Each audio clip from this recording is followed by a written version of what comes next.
Hello किसान भाइयों, आप सबका स्वागत है मेरे यूट्यूब चैनल पर। मैं आपका दोस्त सज्जू। आप सब लोग कैसे हैं? ठीक हैं, स्वस्थ हैं? किसान भाइयों, आप देख रहे हैं फ़िश फार्मिंग इन्फॉर्मेशन।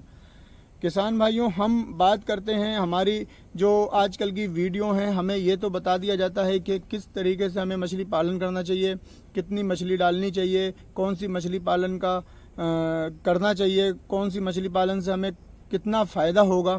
सब फ़ायदे की बहुत सारी बातें करते हैं, लेकिन आज मैं आपको इस वीडियो के माध्यम से बताऊंगा कि मछली पालन में कॉस्ट लागत कितनी आती है, जिसका हर किसान भाई को जानना बहुत ज़रूरी है।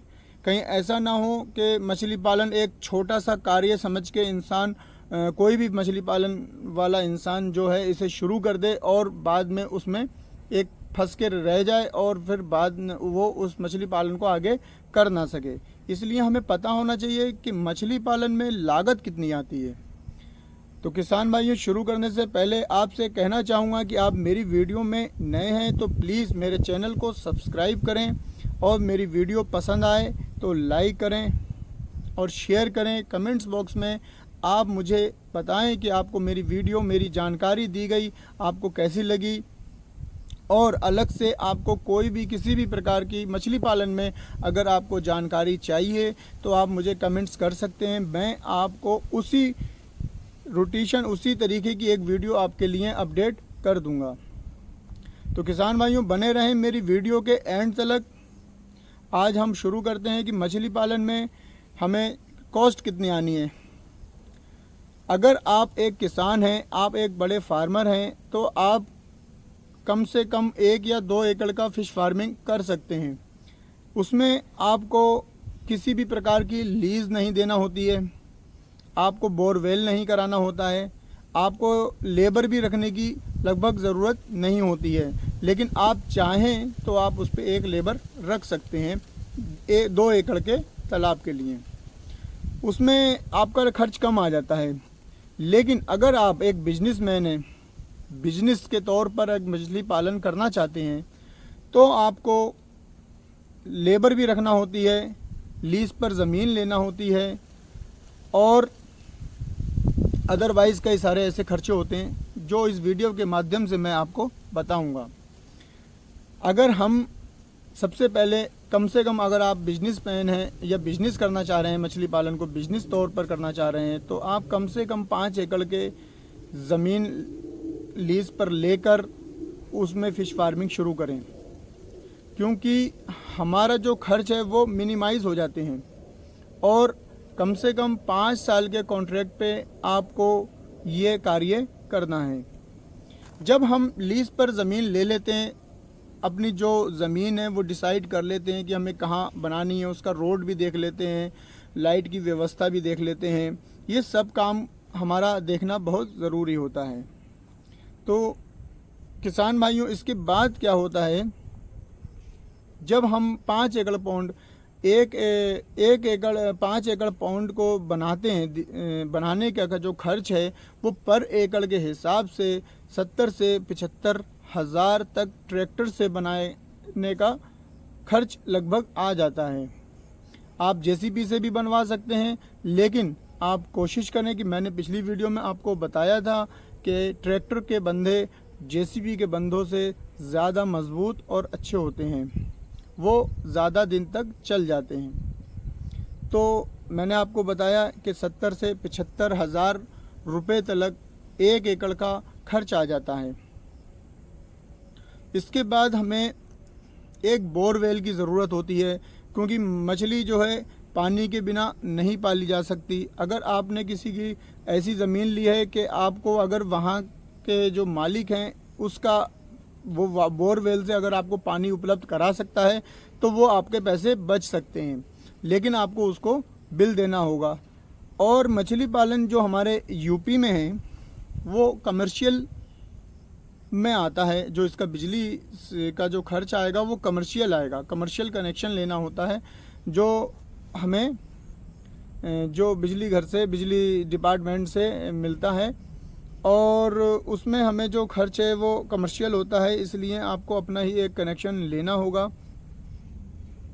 जिसमें आपका जो खर्च आएगा, एक बोरवेल का जो खर्च आएगा, क्योंकि बिजली कनेक्शन तो आपने एक अलग कॉस्ट है उसकी, वो आपको लेना होगा। जो बोरवेल का जो खर्च है वो लगभग आपका करीबन 2-2.5 लाख से 2,50,000 से 2,60,000 रुपये तक आ जाता है। इसके बाद हमें क्या करना होता है कि एक हमें वहाँ पे लेबर रूम बनाना होता है, एक गोदाम बनाना होता है, और उसमें हमें अपने बैठने के लिए भी जगह बनाना होती है। वहाँ पे हम जो सिस्टम करेंगे वो एक परमानेंट वाला जो कंस्ट्रक्शन करेंगे वो परमानेंट वाला नहीं करेंगे, क्योंकि हमें लीज पे हमने ज़मीन ली होती है तो हमें टीन वगैरह का प्रयोग करना है। जो खर्च हमारा लगभग 3 से 3.5 लाख रुपए आ जाता है एक अच्छा टीन शेड अगर हम डालते हैं, और जिसमें हमें अपना दाना या अपनी लेबर या हमें अपने आप भी कभी कभी वहाँ जाना होता है, बैठना होता है। कभी कभी ऐसा हो सकता है कि आपको भी वहाँ रुकना हो। इसके बाद हमें वहाँ पे लाइट की व्यवस्था करनी होती है। अगर लाइट आपको 24 घंटे तो नहीं मिलती, लेकिन जब लाइट नहीं होती है तो वहाँ हमें एक इन्वर्टर भी लगाना होता है, रोशनी के लिए लाइटें भी लगाना होती हैं।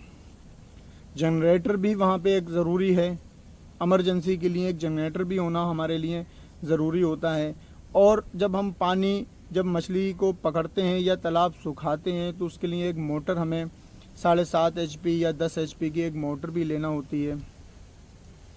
इन्वर्टर लगाना है वहाँ पे, फिर उसके कैमरे की व्यवस्था भी करनी होती है।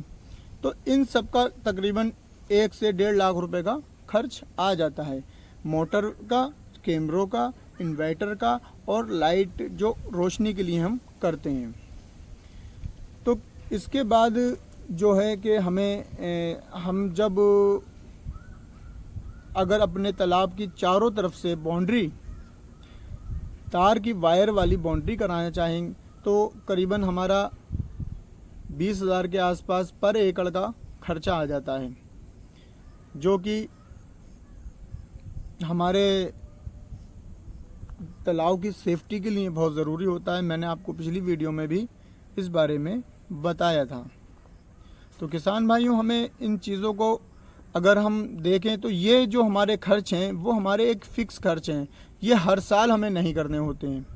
हमने तार की बाउंड्री करा दी, वो एक बार हो जाती है। उसके बाद हमने टीन शेड जो लगाया वो भी एक बार ही लगाना होता है। मोटर ले ली, वो कभी ख़राब होगी तो हमें रिपेयर कराना होती है। इस तरीके के जो खर्चे हैं ये हमारे फ़िक्स हो जाते हैं। और जो हम लीज़ पर जब ज़मीन लिए हुए होते हैं वो हर साल हमें लीज़, उसका जो किराया है वो हमें ज़मींदार को देना होता है। तो उसमें क्या होता है कि ये खर्चे हमारे हर साल के होते हैं, लेकिन ये जो खर्चे हैं जो हमने टीन शेड वगैरह लगाया, कैमरा लगाया, ये सब हमने अपनी सेफ्टी के लिए जो लगाया है ये हमारे एक बार के खर्च होते हैं। इसके बाद हमें बार बार नहीं करने होते हैं, जिससे ये जो खर्च हैं बार बार हमारे सामने रिपीट नहीं आते हैं। तो किसान भाइयों, इस तरीके के खर्च को देखें तो हमारा लगभग 12 लाख के आसपास 5 एकड़ के कार्य में लग जाते हैं।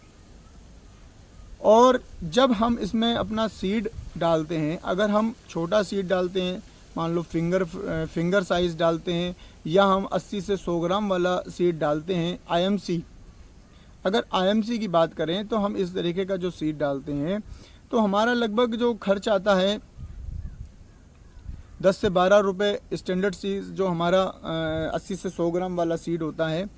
और जो हमारा छोटा अगर सीड हम डालते हैं तो उसका खर्च कम हो जाता है, और करीबन 60 से 70 रुपये तक हमारी कॉस्ट जो है फीड की आ जाती है।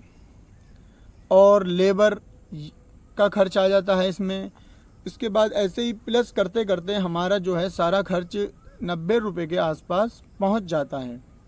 अगर हमने 1 एकड़ में 45 और 5,000 सीड स्टॉक किया है तो करीबन हमारा 4.5 लाख खर्च आ जाता है, जिसमें इलेक्ट्रिसिटी, लेबर और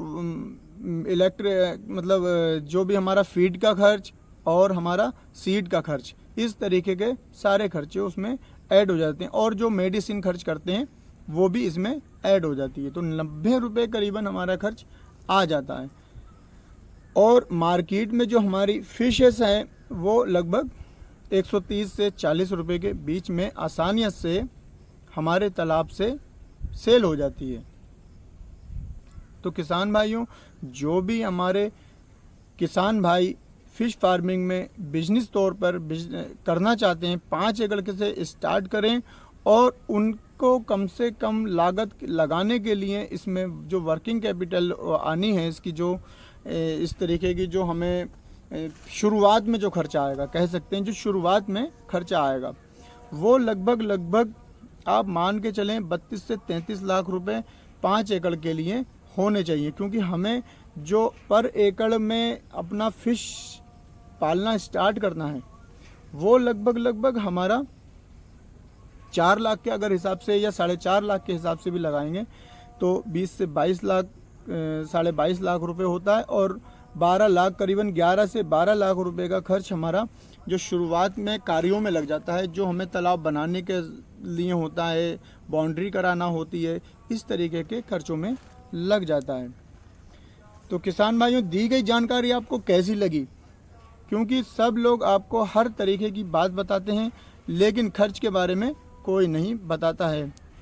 आज मैंने इस वीडियो के माध्यम से आपको मछली पालन में खर्च जो शुरुआत में ही खर्च आता है पहले साल का, उस खर्च के बारे में मैंने आपको बताया है। अगले साल जब हम उसी फ़िश फार्मिंग उसी जगह पे जब करते हैं तो हमारे काफ़ी सारे खर्चे कम हो जाते हैं, जैसे कि बोरवेल, टीन शेड, कैमरे, लाइट, बाउंड्री कराना, इस तरीके के खर्चे कम हो जाते हैं। हमें सिर्फ फिर मछली डालना, जो हम सीड ला के डालते हैं उसका, प्लस जो फीड खिलाएंगे उसका, मेडिसिन, लेबर और इलेक्ट्रिसिटी का खर्च आता है, बस। इससे अलावा और आगे के खर्च हमारे नहीं आते हैं। लीज़ पर जब हम ज़मीन लिए हुए होते हैं तो हर साल हमें लीज़ का जो किराया है वो मालिक को देना होता है, जो किसान जिस फार्मर की हम ज़मीन लेते हैं। तो किसान भाइयों, आपको मेरी वीडियो कैसी लगी कमेंट बॉक्स में ज़रूर बताएं और मेरी वीडियो को लाइक करें, शेयर करें और मेरे चैनल को प्लीज़ सब्सक्राइब करें। धन्यवाद पूरा वीडियो देखने का।